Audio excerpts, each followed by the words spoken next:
সবাই আজকে পেটের তাগিদে আমরা এখানে চলে আসছি। কেন? পাদুকার উপরে, জুতার উপরে ভ্যাট আছে।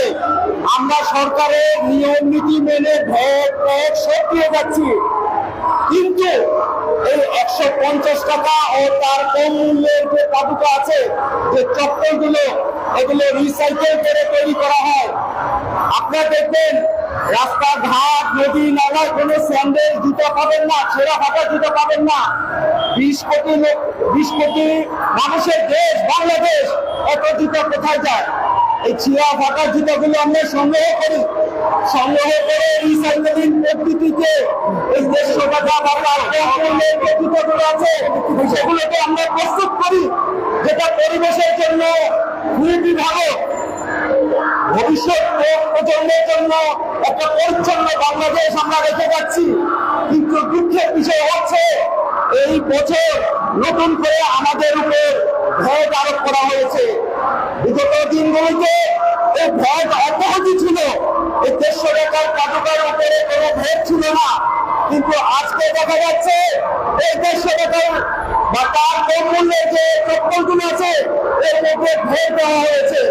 এটা হবে কি? লক্ষ লক্ষ শ্রমজীবী মানুষ যারা এই ছেঁড়া ফাটা জুতাগুলোকে সংগ্রহ করতেছে সারা বাংলাদেশ থেকে, তাদের উপরে ভ্যাট ইমপ্লিমেন্ট করা হবে। দেশের পরিবেশকে হুমকির মধ্যে ফেলে দেওয়া হবে।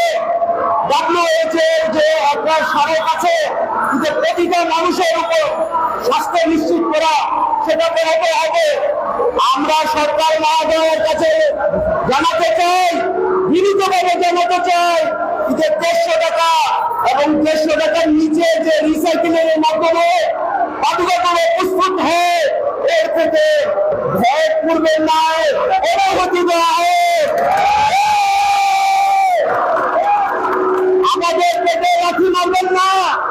আমরা খুবই ক্ষুদ্র ব্যবসায়ী, আমরা বড় বড় ব্যবসায়ী না।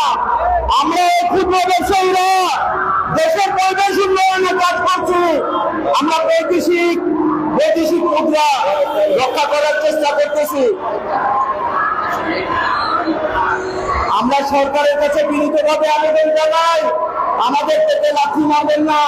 লক্ষ লক্ষ শ্রমিক, লক্ষ লক্ষ কর্মজীবী মানুষ এই পদকের সাথে জড়িত, তারা কোথায় যাবে?